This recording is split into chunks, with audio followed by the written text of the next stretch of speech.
The scent of decay clung to the stones of the auction block. It was the smell of desperation, of lives sold for a handful of silver coins. Arith stood with her head bowed, the coarse burlap of her shift scratching her skin. Around her, other Omegas shivered, their fear a palpable wave in the chilly air. They were the unwanted, the flawed, the packless chattel to be haggled over. For them, this was a final, desperate chance. For Orith, it was an execution. She was different, even among the outcasts. She was a pariah. While the others possessed the soft, yielding nature of their rank, they at least had a wolf slumbering within them. Arith had only silence. She was wolfless, a hollow shell in a world defined by the spirit within.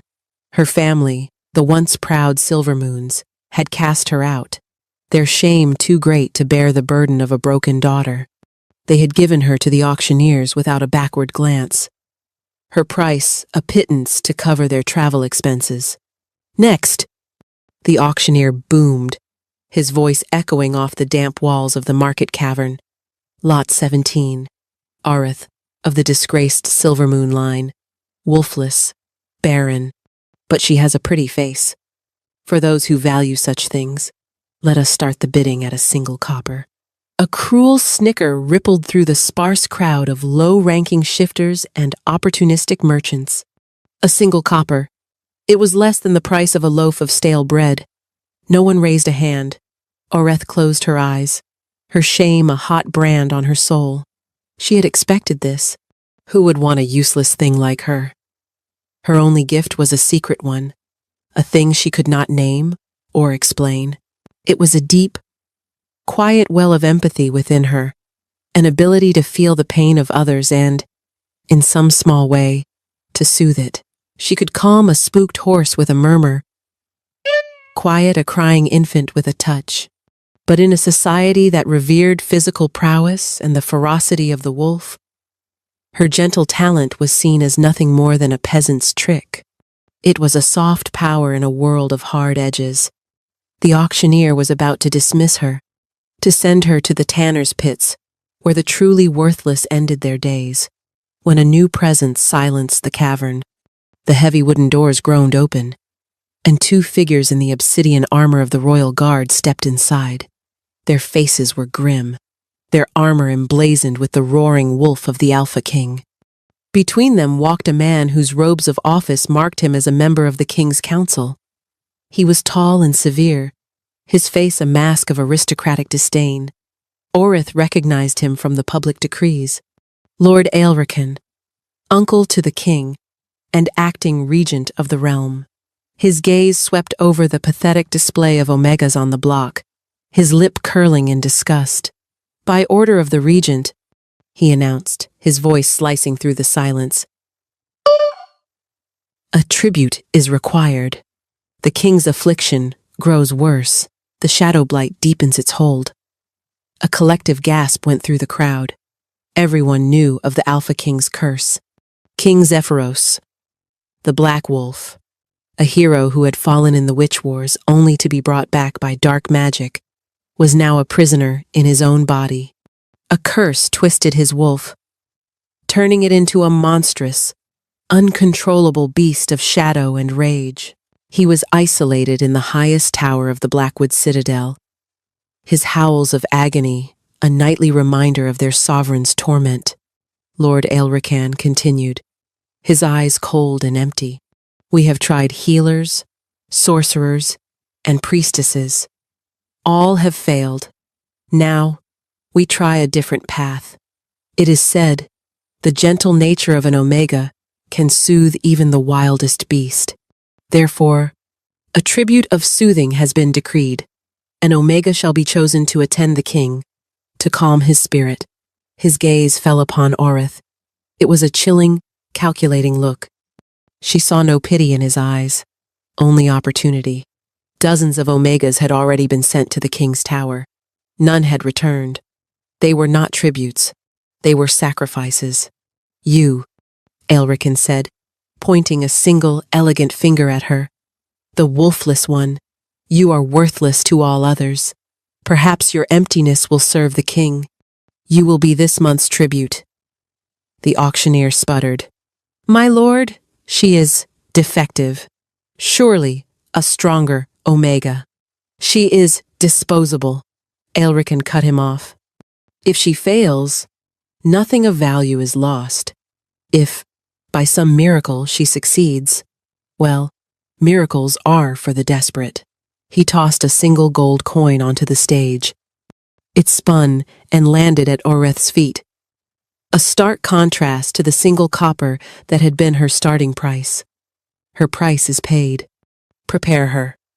The guards moved forward, their gauntlets closing around her thin arms. Fear, cold and sharp, finally pierced through Oreth's numb resignation. She was being sent to die, to be torn apart by the monster who was once their king. As they dragged her from the block, she looked back at the crowd. No one met her eyes. To them, she was already dead. She was a forgotten Omega, a wolfless girl, sent to soothe a cursed king whose soul had already been devoured by shadows. The Blackwood Citadel was a fortress of jagged stone and perpetual shadow, a place that seemed to swallow the light. Oreth was escorted through cold, echoing halls, where tapestries depicting the glorious victories of King Zephyros hung like mocking ghosts. They showed a king with eyes like polished obsidian and a warrior's smile.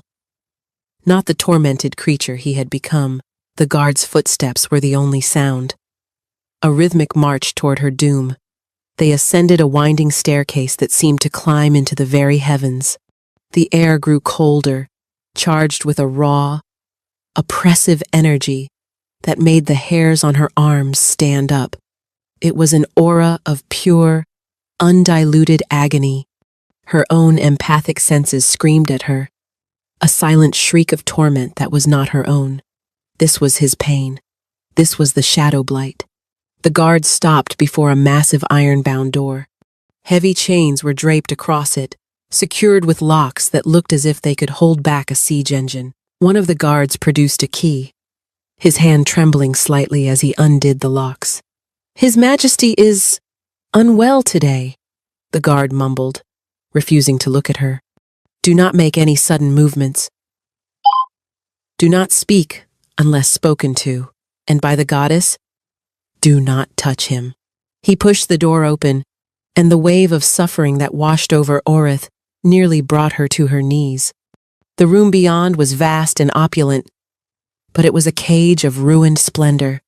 Furniture was splintered and overturned. Deep claw marks, impossibly large, scarred the stone walls and floor. The air was thick with the metallic tang of blood and the bitter scent of despair. And in the center of the room, he was there. King Zephyros was a giant, even when kneeling. He was bound to the floor by thick, silver chains that strained against his every ragged breath. His back was to her, his massive frame hunched in misery. His long, black hair was matted with sweat and something darker. His skin, where she could see it, was pale and etched with writhing, black veins that seemed to pulse with a life of their own. This was the curse, the shadow blight, made manifest. He did not turn. His voice was a low growl, a rumble that vibrated through the stone floor. "Another one?" Aelrican grows more foolish with each passing moon. "Leave, little Omega. Run while you still can. There is no king here, only a beast." Oreth's heart hammered against her ribs. Every instinct screamed for her to flee, to obey the guard's advice and the king's own command. But her feet remained rooted to the spot. Beneath the crushing weight of his power and rage, her strange gift showed her something else. She could feel the sliver of the man still trapped inside the monster, a soul screaming in a prison of his own flesh. The pain was a physical thing, a shard of ice in her own heart. She took a hesitant step forward. The chains rattled as he shifted, his head slowly turning. She saw his profile first, a sharp, aristocratic jaw clenched in a permanent snarl, a brow furrowed in eternal torment. Then he faced her fully, and she forgot how to breathe. He was beautiful, in a terrifying, broken way. His face was all harsh angles and savage grace. But his eyes were the heart of the storm. One was a deep, intelligent gray, the eye of a king. The other glowed with a malevolent crimson light, the eye of the beast. The shadow veins pulsed more violently on that side of his face, a creeping corruption that sought to claim him completely. "You are not afraid," he murmured, his voice laced with a dangerous curiosity. It was not a question. The others screamed. They wept. They begged. "You just stare." Arith found her voice, though it was little more than a whisper.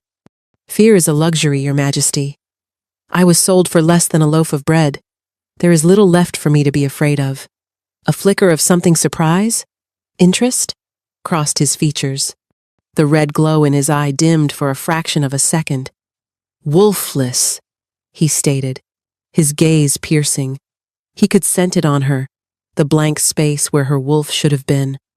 "My uncle sends me a broken toy to play with." How fitting.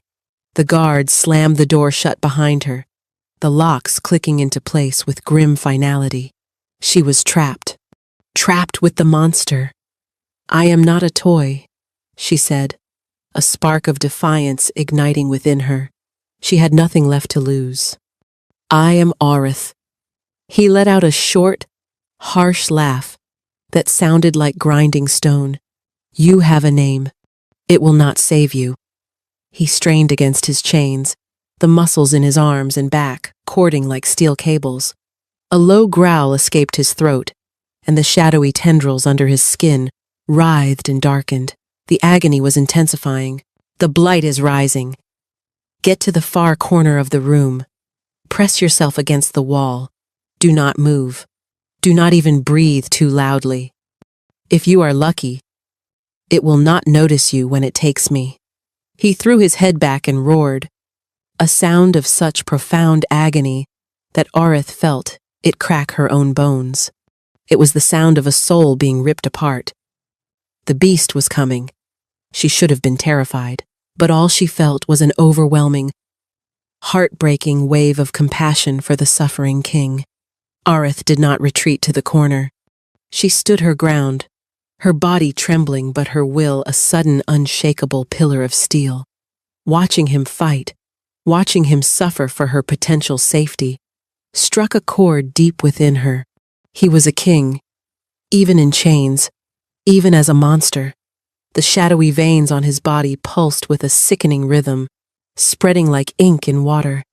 His form began to distort, muscles swelling, bones cracking, and reshaping under the force of the malevolent magic. His screams became inhuman snarls. The beast was winning. Instead of hiding, Orith took another step closer. "What are you doing, you little fool?" Zephyros snarled, his voice distorting, deepening. He was on all fours now, the transformation almost complete. "I told you to hide. You are still in there," she whispered, her voice barely audible over his pained growls. "I can feel you." Her own senses were on fire. The agony pouring off him was a physical assault. But through it, she felt the core of the man, the desperate, clawing will to survive, to protect, to remain himself. It was a tiny flicker of light in an overwhelming darkness. She focused on it. Without thinking, she began to speak. She spoke of the sun on the fields of her old home, of the taste of wild berries picked in the summer, of the lullabies her mother used to sing before the shame had turned her heart to stone. She did not tell a grand story. She offered him small, simple pieces of a life he could no longer touch. Her voice was soft, a quiet thread in the cacophony of his torment. She did not know if he could even hear her, but she kept speaking, pouring her own desperate hope into the words. The beast's rampage seemed to falter. The violent, thrashing against the chains lessened. Zephyros, or what was left of him, lifted his monstrous head. His eyes, now both glowing a feral crimson, fixed on her. The snarl was still on his lips, but a sliver of confusion tempered the rage. Why? The beast's voice rumbled, a strange hybrid of Zephyros's cadence and a guttural growl. Why do you not run? Because no one should have to suffer alone, Arith answered, her gaze unwavering. For a long moment, the creature simply stared. The shadowy tendrils that made up its shifting form seemed to still, listening. The oppressive aura of pain in the room lessened by a fraction. It was as if her words, her simple presence, were a balm on a festering wound. The change was minuscule, almost imperceptible, but it was there. Slowly, painfully, the transformation began to reverse. The shadows receded, bones snapping back into place with sickening crunches. Zephyros collapsed onto the stone floor. His human form returned, though he was pale and shaking, drenched in a cold sweat. The chains hung loosely on him now. He lay there, panting, his head turned toward her. The crimson glow was gone from his eye, leaving only the weary gray of the king. How? He rasped, his voice raw. No one. Nothing has ever pushed it back before, not even for a moment. I just talked, she said, her own knees feeling weak with relief. It was more than that, he said, pushing himself up into a sitting position. He looked at her with a new intensity, a calculating intelligence that was far more intimidating than the beast's rage. Who are you, wolfless girl? Before she could answer, the heavy door creaked open. Lord Aelrican stood on the threshold, flanked by his guards. He took in the scene, the exhausted king, the unbroken Omega, and a flicker of deep displeasure crossed his face before he masked it with a concerned frown. Zephyros, my dear nephew, are you well? We heard the roars. I feared the worst. His eyes slid to Orith, cold and sharp. And you are still alive. How unexpected. She is under my protection, uncle, Zephyros said, his voice regaining some of its regal strength. He did not try to stand, but his presence filled the room nonetheless. She will remain here. Of course, Aelrican said smoothly, though his eyes narrowed. Whatever brings you comfort, but a wolfless Omega, it is an embarrassment, the court whispers. They say you are so far gone you cling to a broken creature for solace. Let them whisper, Zephyros replied, his gaze locked with his uncle's. Their words are wind. She stays. Aelrican gave a tight, thin-lipped smile. As you wish, your majesty. He turned to Orith. See that you continue to be useful. The king's favor is a fickle thing. With a final, lingering look that was both a warning and a threat, he swept from the room, the door closing behind him. The sound of the locks being fastened echoed once more, sealing Orith inside her strange new prison. She was no longer just a sacrifice. She was a curiosity, a potential solution, and to a man like Lord Aelrican, that made her something far more dangerous, a problem to be eliminated. Days bled into a strange routine within the confines of the king's tower. Orith was given simple servants' quarters, adjoining Zephyros's main chamber. A small mercy that allowed her a sliver of privacy. Food was brought by silent guards who refused to meet her eyes. She was a ghost in the citadel, her existence known only to a few. Her purpose, however, became clearer with each passing day. She was an anchor for the king. When the tremors of the curse began, when the shadow veins darkened on his skin, she would speak to him. She would sit, just out of his reach, and fill the oppressive silence with stories. She told him of market days, of the changing seasons, of the mythology of the goddess and the great wolf. She spun tales from memory and imagination, weaving tapestries of words to distract him from his own inner war. And it worked. The full transformations became less frequent. The periods of lucidity, of calm, grew longer.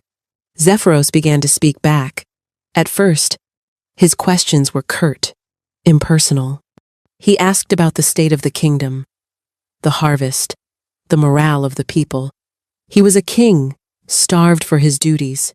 Arith answered what she could, piecing together gossip and news she had overheard in her previous life.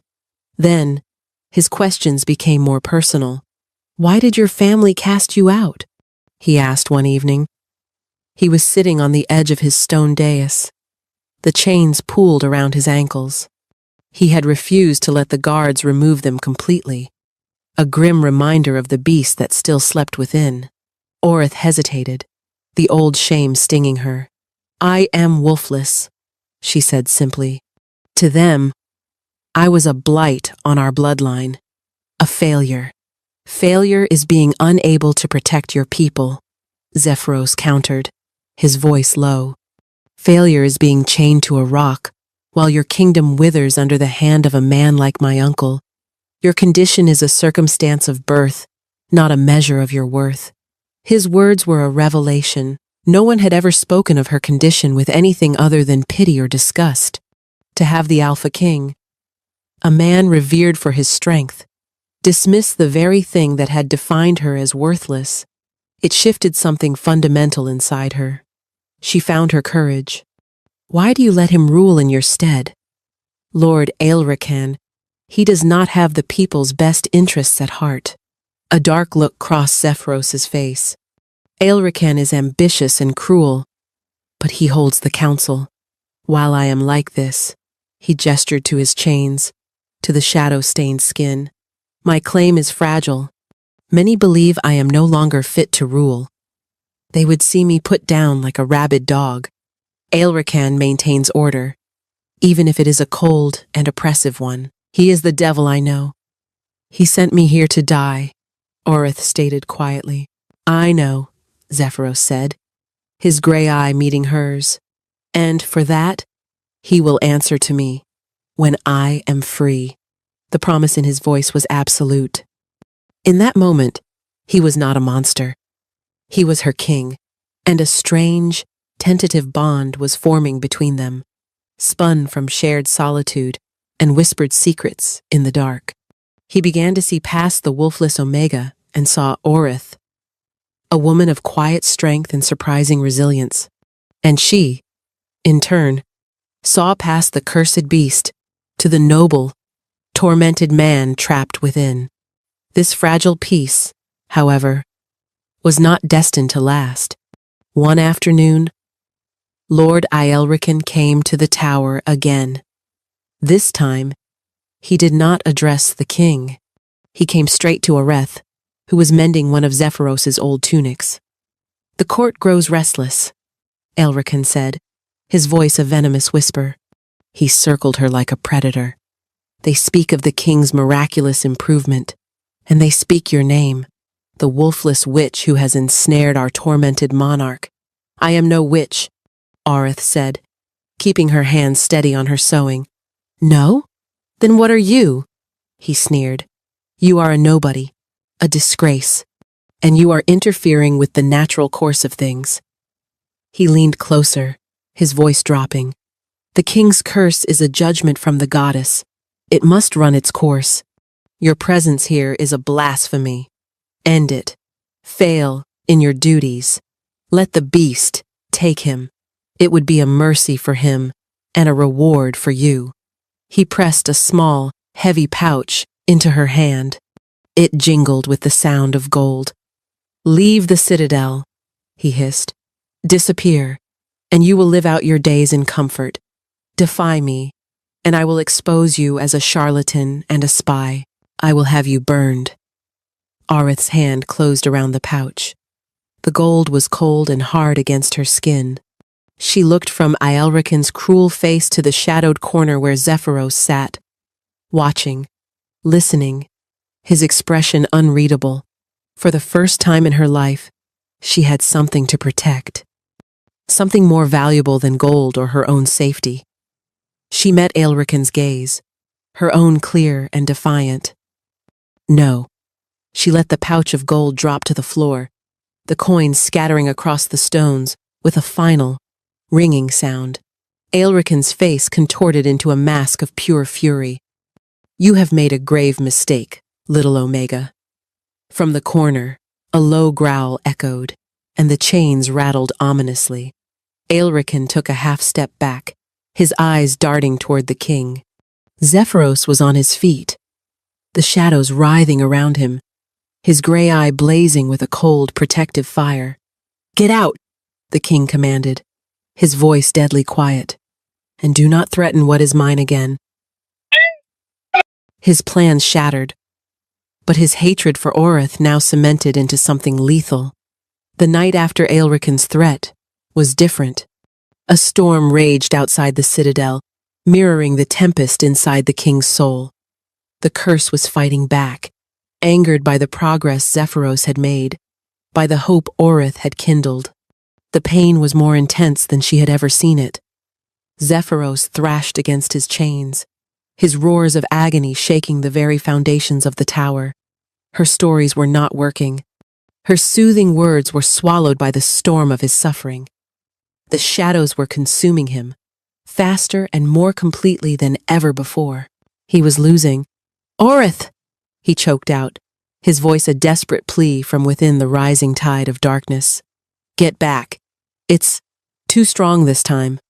His body convulsed, bones snapping and reforming with horrifying speed. The transformation was absolute. Where the king had been, now stood the shadow beast. It was larger than a dire wolf, a creature of nightmare made solid. Its fur was shifting shadow, its claws were obsidian razors, and its eyes burned like twin coals from hell. The silver chains, weakened by countless assaults, strained and then snapped, the links flying across the room like shrapnel. The beast was free. Orith was frozen, not with fear, but with a terrible, aching sorrow. This was the monster everyone feared, the creature that had slain guards and ripped Omegas to shreds. It took a step toward her, its massive head low, a guttural snarl vibrating in its chest. The room was filled with its predatory scent, a mixture of ozone, blood, and ancient magic.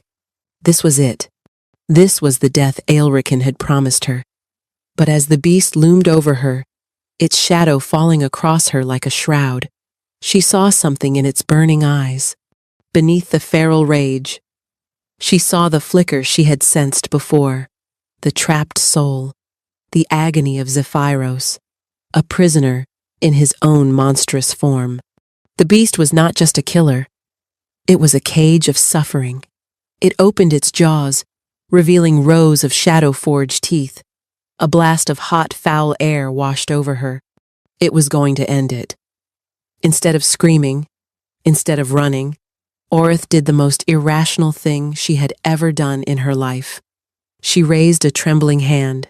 The beast paused, its head cocked, clearly not expecting this. "Zephyros," she whispered, her voice shaking but clear. "I am not afraid of you. I see you." She reached out and placed her palm flat against the creature's massive, shadowy snout. The moment her skin touched its form, a jolt, like lightning, shot up her arm. The beast recoiled with a yelp of what sounded like pained surprise. But it did not attack. It stood frozen, its burning eyes wide, fixed on her hand. Orith did not pull back. She held her ground, channeling every ounce of her strange, empathic gift into her touch. She did not try to fight the darkness. She tried to reach the man inside it. She flooded the connection with her own quiet strength, with her unwavering belief in the king he was, with the fragile, budding affection she felt for him.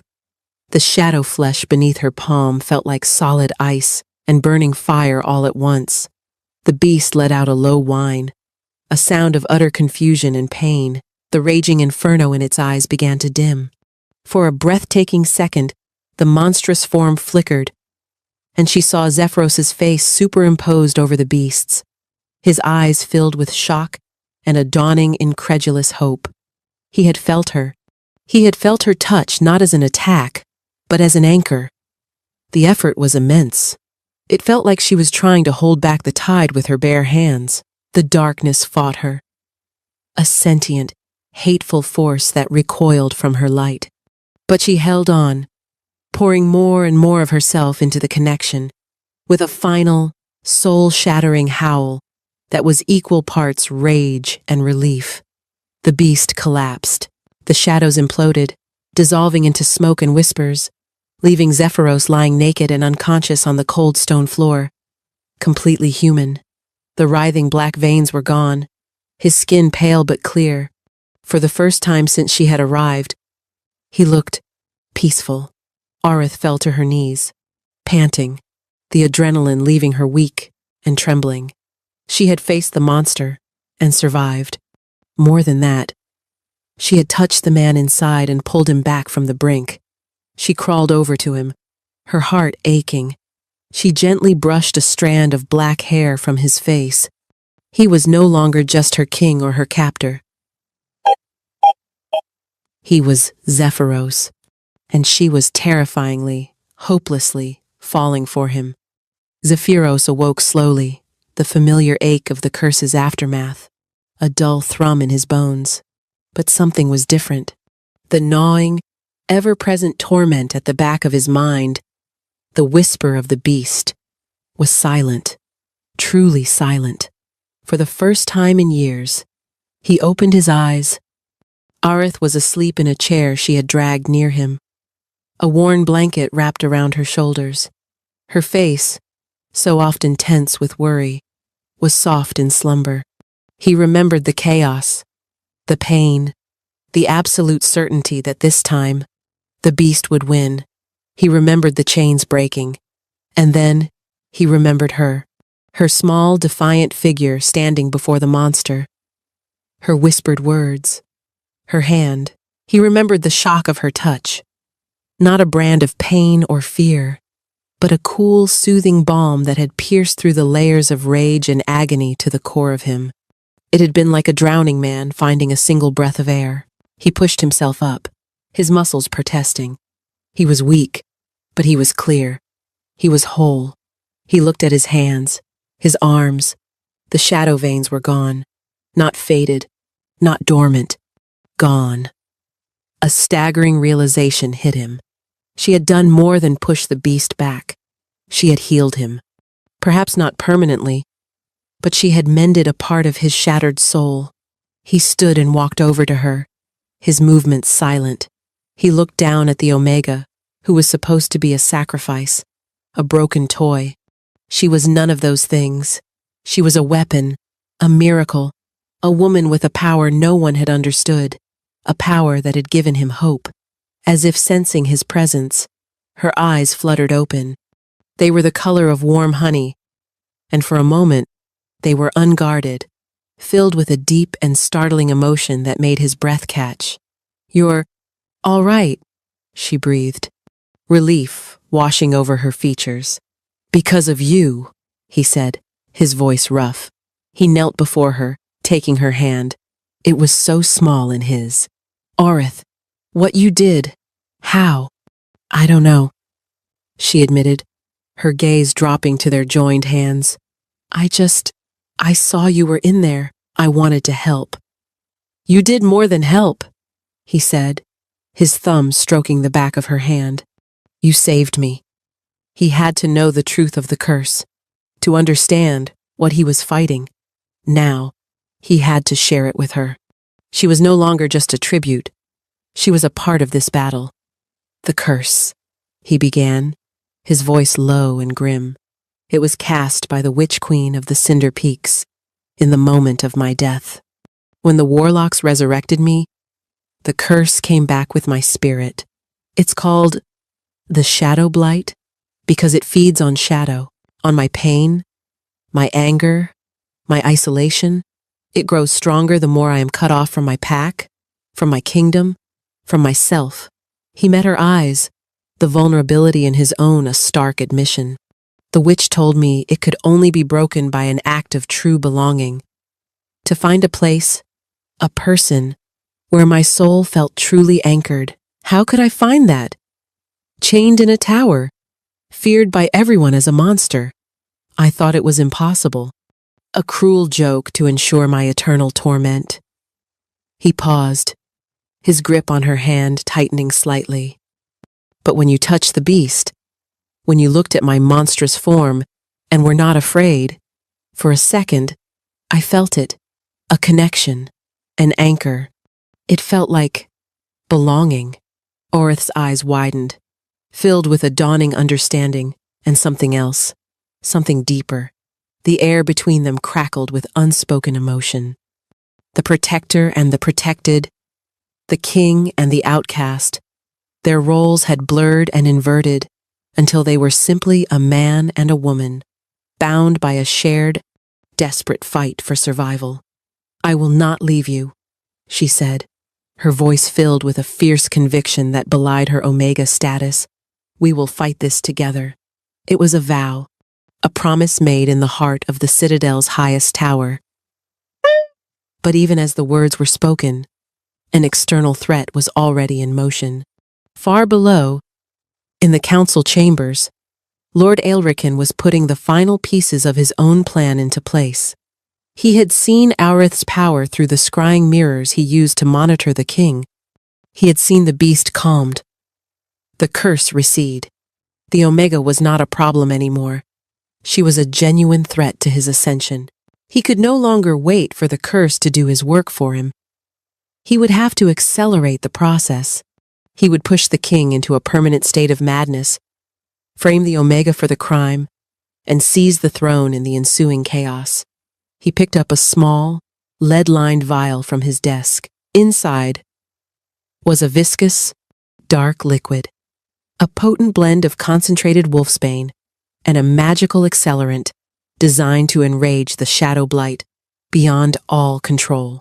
It was time to kill a king and a queen in the making with a single, poisoned stone. The next morning brought a false sense of peace. For the first time, Zephyros allowed the guards to remove his chains completely. He walked his chambers a free man, albeit one still confined to a tower. He and Orith spoke for hours, planning, hoping. They spoke of a future where he was healed, where he could retake his throne, and she could stand by his side. A fragile, impossible dream that felt tantalizingly close. Their quiet world was shattered when a royal page arrived bearing a tray. It held a single, ornate goblet. "From Lord Aelrican, Your Majesty," the page announced, his head bowed. "A draught of fortified wine, to celebrate your continued recovery." Zephyros's eyes narrowed. He trusted his uncle as much as he would a starving wolf. But to refuse the gift publicly would be an insult, a sign of weakness that Aelrican would surely exploit. "Leave it," Zephyros commanded. The page set the tray down and scurried away. Orith looked at the goblet, a knot of dread tightening in her stomach. "You can't drink that." "I know," Zephyros said. His gaze was distant, calculating. "But my uncle is not a fool. He knows I would be suspicious. This is a move in a game I do not yet understand." He picked up the goblet, swirling the deep red liquid. He sniffed it. There was no scent of poison his keen senses could detect. Wolfsbane, especially when masked by magic, could be nearly impossible to identify until it was too late. He was trapped. To drink it was a potential death sentence. To refuse it was to show fear, to cede a piece of power to his enemy. Before he could make a decision, a commotion erupted outside the door. Shouts. A clash of steel. The door burst open and a guard stumbled in, his face pale with panic. "My king! The lower levels. There's an attack. Rebels in the dungeons. They've freed the prisoners." Zephyros's head snapped up, his kingly instincts overriding everything else. It was a classic pincer move. Create a crisis to distract from the true attack. Aelrican was making his move. "He's trying to divide my loyal guards," Zephyros snarled. "It's a feint." But even as he said it, a tremor ran through him. A sharp, searing pain lanced through his veins. He looked down at his hand, the one holding the goblet. A thin, almost invisible needle, coated in the dark poison, had been embedded in the filigree of the cup's stem. It had pricked his finger, a tiny, insignificant wound that had delivered a fatal dose. He dropped the goblet, which shattered on the floor. "Arith, run!" he gasped as the poison hit him like a physical blow. It was instantaneous and brutal. The wolfsbane attacked his shifter physiology, while the accelerant ignited the dormant curse. The shadow veins erupted across his skin, blacker and more virulent than ever. He roared, a sound of pure, unadulterated agony, and fell to his knees. This was not a transformation. This was a war inside his body. The poison and the curse, tearing him apart from the inside out. The shadow beast erupted from him, not as a controlled change, but as an explosion of dark energy. It was a mindless, rabid thing, driven by the poison's fire and the curse's amplified rage. Its only instinct was to destroy. At that exact moment, Lord Aelrican himself appeared in the doorway, flanked by a dozen of his own personal guards, men loyal to his coin, not the crown. "Behold," Aelrican cried, his voice ringing with false horror for the benefit of any onlookers. "The king has finally succumbed. The beast is unleashed. And look!" He pointed a dramatic finger at Orith. "The Omega Witch has poisoned him to seize control. There is the shattered goblet. Arrest her! Put the monster out of its misery!" His guards advanced, spears leveled. They were creating a circle, trapping Orith with the raging, mindless beast. Aelrican's plan was perfect. The beast would kill Oreth, and his guards would kill the beast. He would be seen as the savior of the citadel, the reluctant hero forced to put down his mad nephew. The beast, roaring in agony, turned its burning eyes on the closest thing to it. Orith. It saw only a target for its pain. It lunged. Time seemed to slow to a crawl. The monstrous form of the shadow beast, all shadow and teeth and mindless fury, filled Orith's vision. There was nowhere to run. The guards formed a wall of spears behind her, their faces grim and resolved. In front of her was the monster Zephyros had become, a creature beyond reason, beyond her reach. She closed her eyes, bracing for the impact, for the tearing of claws and the end of everything. But it never came. Instead, she heard a sickening crunch and a human grunt of pain. Her eyes flew open. Zephyros was standing between her and the beast. It was impossible. The beast was a physical manifestation of the curse. It should not have been separate from him.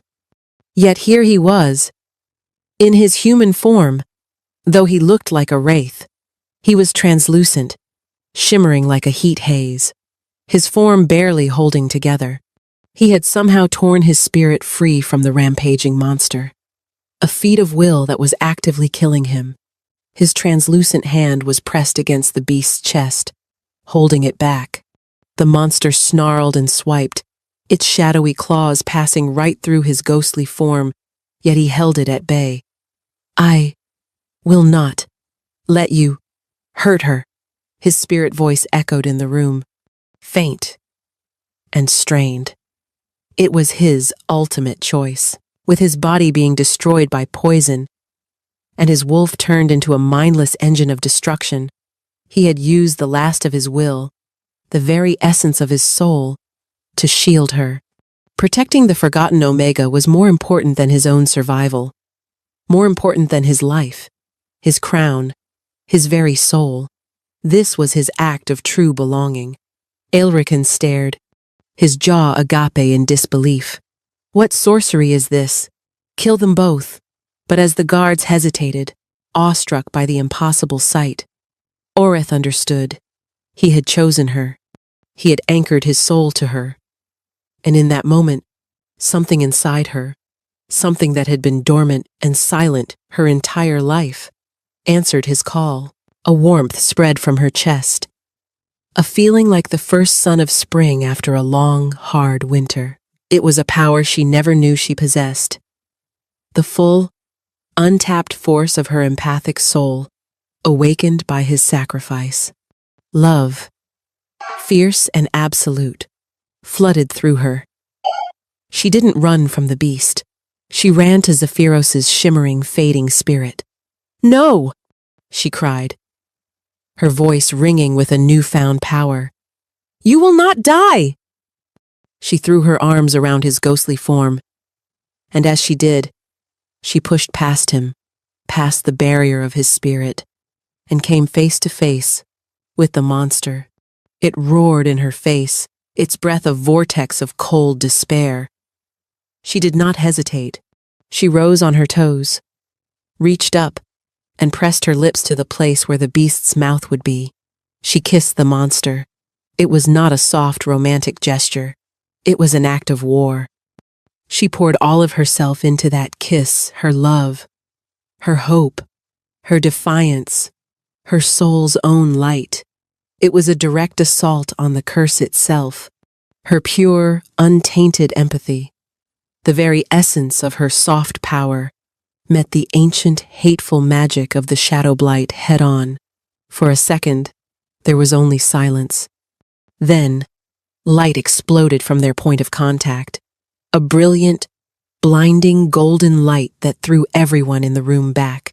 It was not a fire that burned, but a light that healed, that purified. The shadow beast shrieked, a sound of dissolving hate, as the light consumed it, broke it apart, and burned it into nothingness. The light coalesced, flowing back into Zephyros's spirit form, and then into his physical body, which lay crumpled on the floor. It sealed the wound of the curse, purged the wolf's bane from his veins, and rekindled the dying embers of his life force. The light faded, leaving the room in a stunned, ringing silence. Zephyros lay on the floor, no longer poisoned, no longer cursed. The shadow veins were gone forever. He was simply himself. As he took a deep, shuddering breath, a new light began to glow around him and Arith. It was a soft, golden aura, a visible manifestation of a bond snapping into place, ancient and unbreakable. The mating bond. On Orith's neck, just below her ear, a mark began to form. Not a bite, but an elegant swirl of golden light that settled into her skin like a tattoo, the mark of the Luna Queen. Lord Aelrican stared, his face a mask of horror and utter defeat. His perfect plan had not just failed. It had created the one thing he had sought to prevent: a healed, powerful king, and a queen by his side whose power was beyond his comprehension. Zephyros's eyes opened. They were clear, both of them the color of a calm storm. He looked at Arith, and his gaze was filled with a love and reverence that was as bright as the light that had just saved them. "Mate," he breathed, and the world realigned itself around that single word. The royal guard, the ones loyal to the crown, finally broke through the blockade in the lower levels and stormed the tower room. They found a scene of utter confusion. Lord Aelrican's personal guards looking stunned, Aelrican himself pale with fury, and in the center of it all, their king, alive and whole, getting to his feet. Beside him stood the Omega tribute, a glowing golden mark adorning her neck. "Seize him!" Zephyros commanded, his voice no longer strained by pain, but ringing with the absolute authority of the Alpha King. He pointed a single steady finger at his uncle. "Lord Aelrican is a traitor to the crown. He attempted to murder his king and usurp the throne." Aelrican's guards, mercenaries bought with coin, looked from the powerless regent to the radiant, undeniably powerful king. Their loyalty evaporated in an instant. They dropped their weapons. The royal guard swarmed forward, clapping Aelrican in irons before he could utter a single word of protest. His reign of cold ambition was over. Zephyros paid the chaos no mind. He had eyes only for Orith. He crossed the room in 2 long strides and cupped her face in his hands. His touch, gentle, reverent. "You saved me," he murmured, his thumbs tracing her cheekbones. "You saved us all. You saved me first, she whispered back, her heart feeling too large for her chest. The golden bond between them pulsed with warmth, a constant, comforting presence. It was a connection that went deeper than words, a perfect understanding that flowed between their souls. In that moment, something shifted within her. The silent, empty space inside her where her wolf should have been suddenly sparked with life. It was not the savage, demanding presence of an alpha or beta wolf. It was something different. A gentle, steady warmth, like the roots of an ancient tree, awakening from a long slumber. Her wolf was not gone. It had been waiting for him, waiting for her to become whole. Zephyros felt it through their new bond. His eyes widened. Your wolf, she nodded, a slow, wondrous smile spreading across her face. She was no longer broken. She was complete. Days later, the great hall of the citadel was packed with the lords and ladies of the shifter world. They had been summoned by their returned king. Whispers filled the hall. They spoke of the traitor Aelrican languishing in the dungeons. They spoke of the king's miraculous recovery. Most of all, they spoke of the wolfless Omega, who was now never seen away from his side, a mysterious golden mark on her neck.